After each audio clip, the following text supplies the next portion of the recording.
Yeah. Oh, you got it, Food is inside.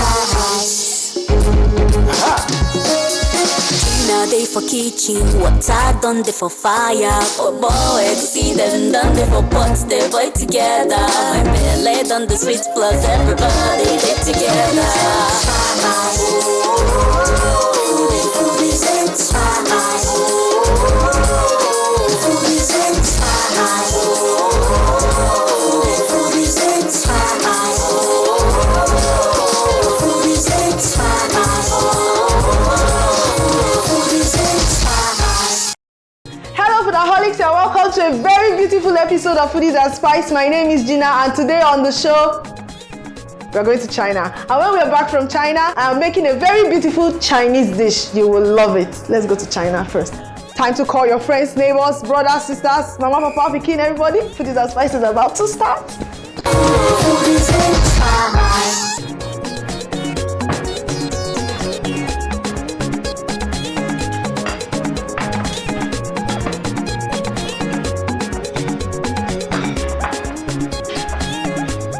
Okay guys, so on our way to the Terracotta Warriors, we stopped by to have lunch, and here is a noodle chef making noodles in such an amazing way. Like, we've been watching him and this is very, very beautiful. From the dough though, I do not know what he mixed in the dough right now, but we'll find out and let you know. But you see the way he kneads the dough, it's quite pliable, and that beautiful thing he does to bring out the noodle strings, very beautiful. He cooks in this boiling pot for less than 1 minute and cools it off in cold water, and then he serves in broth, and I think this is beef. At this point, we have various garnishing you would want to add into your noodle. I have garlic sprouts here. That is the leaf of garlic, the top, the sprout. I've got coriander, I've got vinegar, I've got soy sauce and chili. And you are meant to just choose your own garnishing for your bowl of noodle soup. So I'll start with a little bit of garlic. I think I'll just like to add everything. Coriander, just a bit of it. How good is vinegar in noodle? Okay, just a little bit of vinegar. Now this will give it a little tangy sour taste. Then soy sauce makes it really spicy, so a little bit of soy sauce goes there. Then chili for the hot. So this is quite a balance.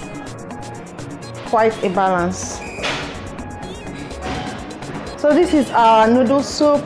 My friends, team, crew will come take their own while I sit down to enjoy this. But first, let's see how it tastes like. I've got chopsticks.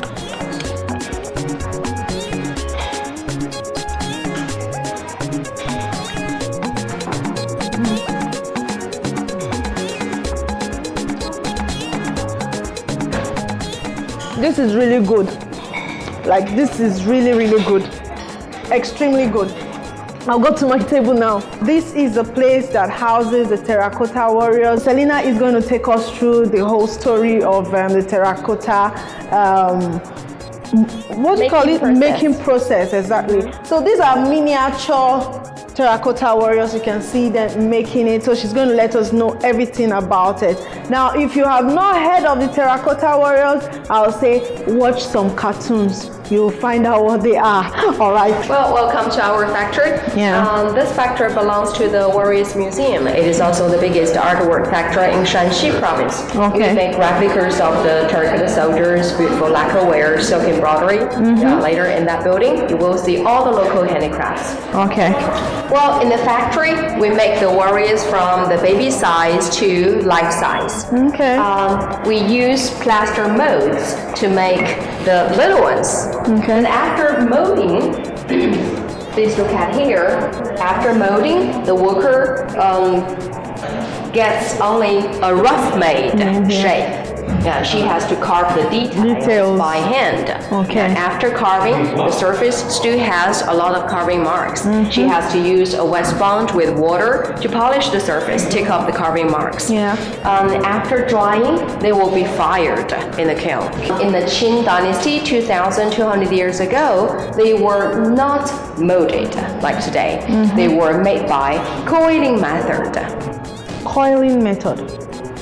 They were coiled, which means they had to roll the soft clay into a long snake shape. And then piled the coil up, one circle after one circle. Okay, now please look at this one. I can show you a sample. Look at the warrior. The body is hollow. Because they were coiled. Like you make a pottery jar. Make the thin middle part hollow. Okay, it was a very clever idea to make the body hollow. First, the weight was less, easier to carry. Second, during the firing process, the hot air could come out from the neck hole. Then the body wouldn't easily crack. Well, the most amazing part was the head.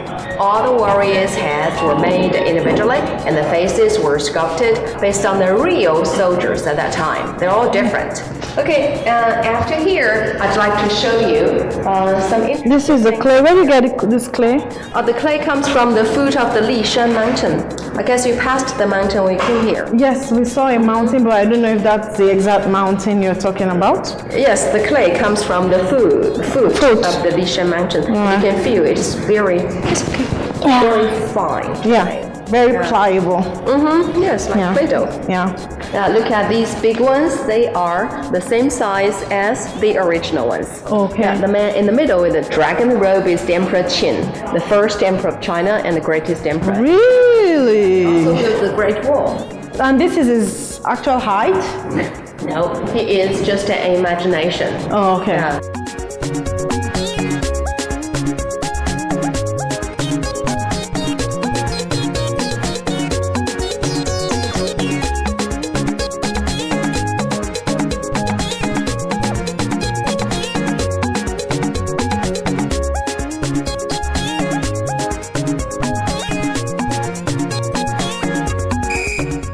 Finally, we arrived the area where the Terracotta Warriors were dug out or found. Right behind me is the statue of Emperor Qing. Now, this emperor is noted to be the one who unified China.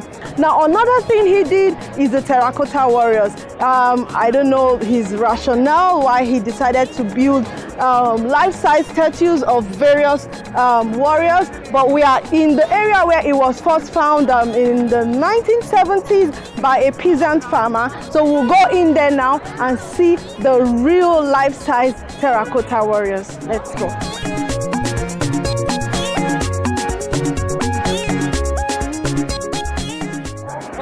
Yeah, yes, even the Soviet compound, like nowadays, the Chinese people are riding cars. Oh, that means when they dug them out, they actually had their name. They have the name, but some people said in this soldier they just made by the real one. I mean, the face of the real ones. Because the real soldier, they don't have enough time to come here. Normally, they just made their calling, who's calling, the workers calling, but the name is the right name of the soldier.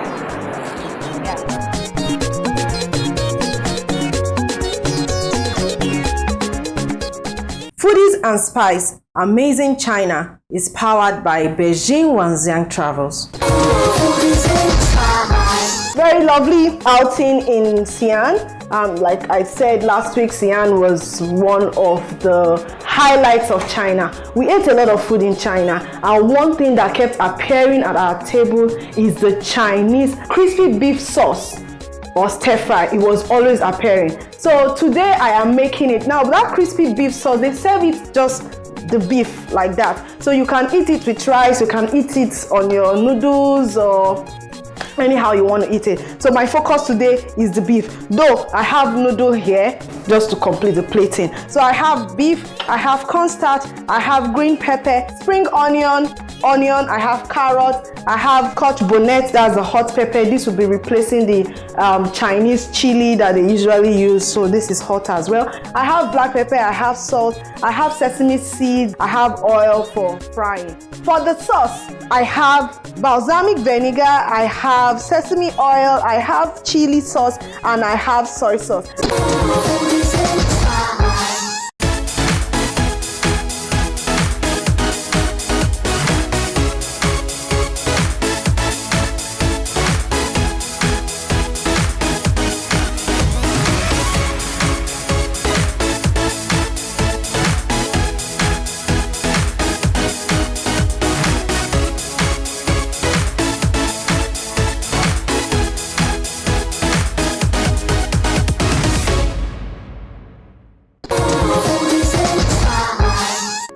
For the holics, I also have ginger and garlic here, and just before I use them, I will first of all mix the sauce. Yes, I'll add about a spoon of sesame seed oil,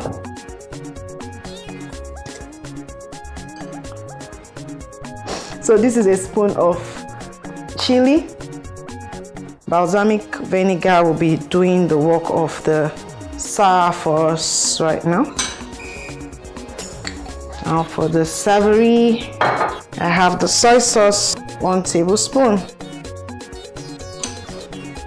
So you'll not ask what's for the sweet. Now the Chinese, when you go to the Chinese restaurant, they always use sugar for their food.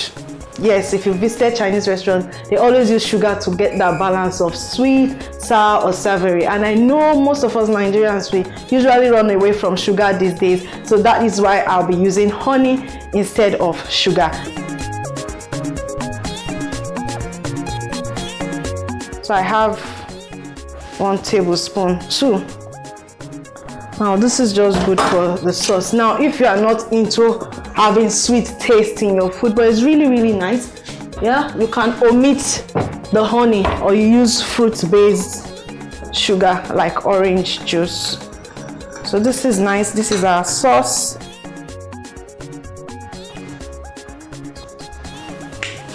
Tastes like Chinese already, so I'll keep it aside. Now the next thing I'm going to do is dredge this meat in corn flour. It's very important for you to get that crisp. Okay, so I have my bowl here, and I will just put the shredded beef. And you will definitely salt your meat, just a little bit, a dash of soy sauce on it. And black pepper. Now I'm going to be working with my clean hands and rub these seasonings into the meat. All right, so then in goes my cornstarch. Let it coat it very well. You can use corn flour if you don't find cornstarch, okay? Okay, so I'll put it in a flat plate.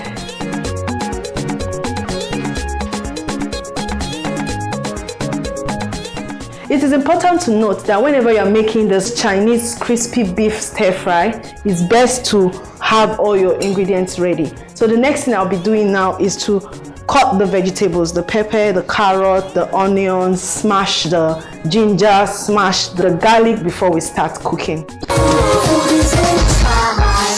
Okay, so my carrot is already cleaned. I get to scrape them, because you know these carrots, where then they travel come from, they always the tea if I get to you. So it's good for you to clean your vegetables thoroughly. You can wash them with salt, then you scrape, okay? Vegetables.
This is my ginger, and I'll just be using about, let's say, half tablespoon. I'm just taking like 2 slices.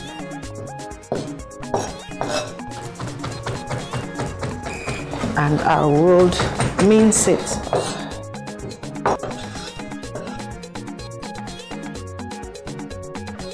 And I have my garlic.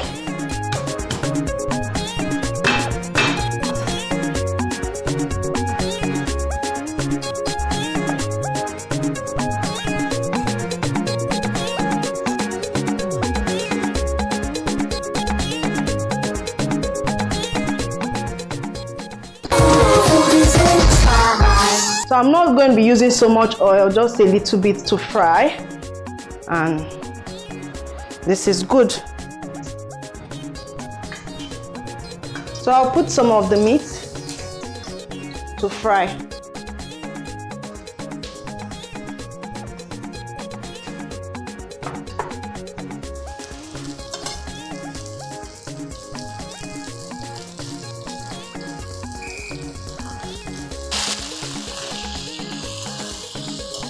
So immediately you see it's beginning to brown, you stir so that the other side can cook. Now what we are looking for is crispy brown meat.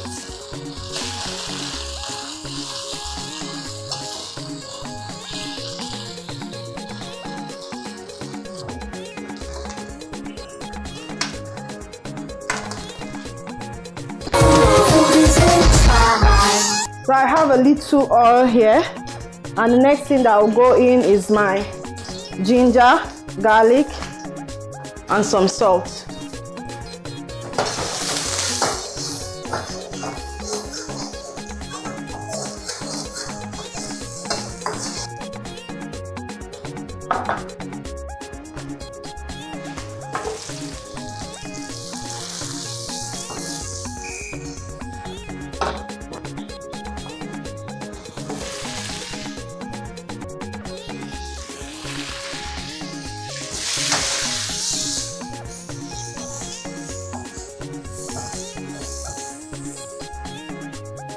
Then it's time to add our sauce.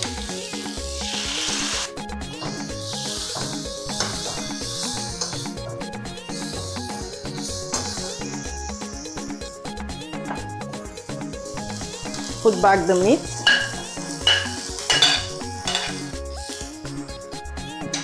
Little bit of corn flour.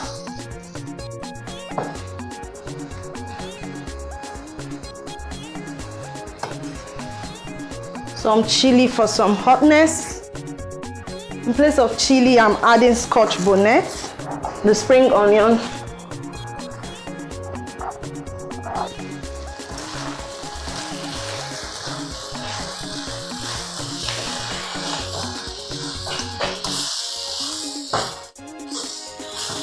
and voila, our Chinese crispy beef is ready. Just before we serve, I'll use my chopstick.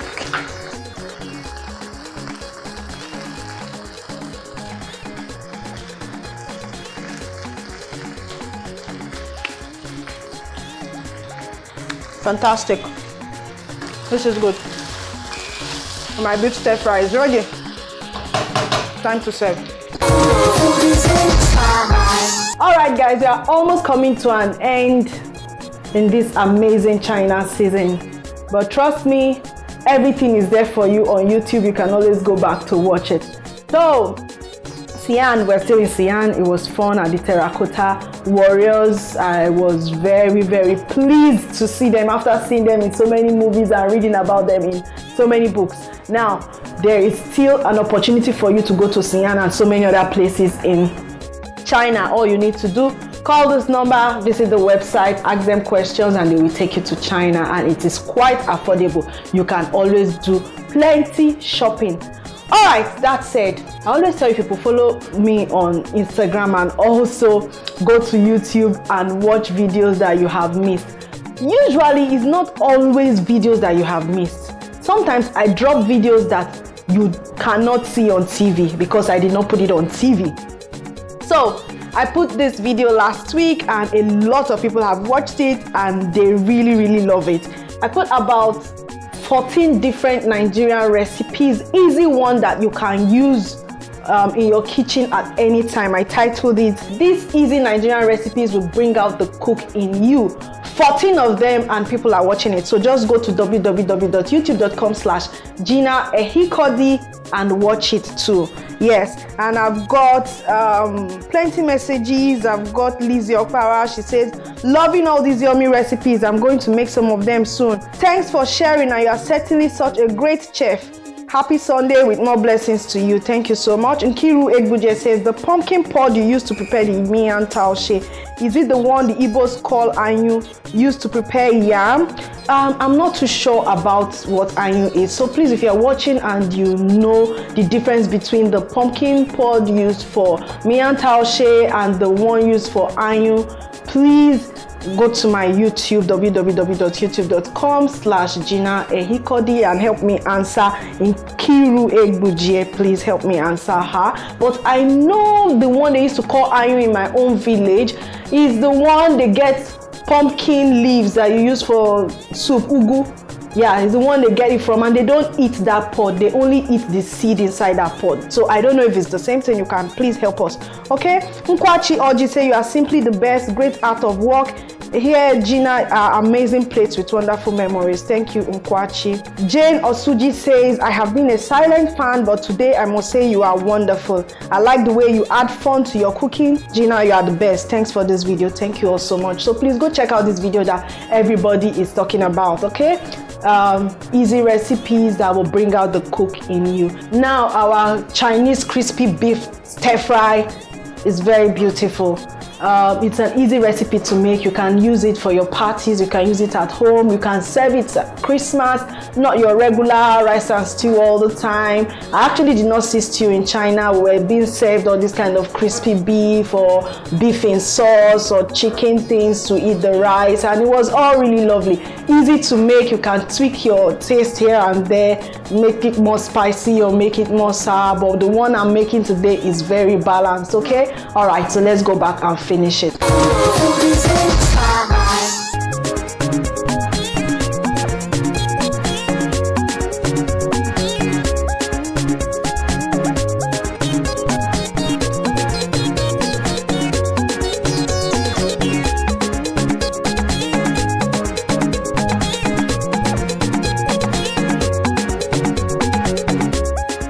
They always decorate their beef stir fries with sesame seeds.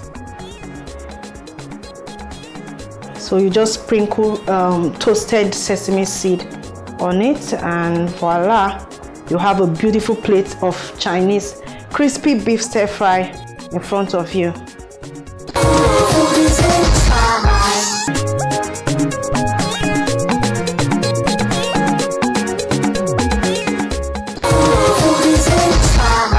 Don't forget to join us again next week for another beautiful episode of Foodies and Spice. And Amazing China may be concluding by next week, and I have another beautiful Chinese recipe to show you. But for now, let's taste our crispy beef stir fry.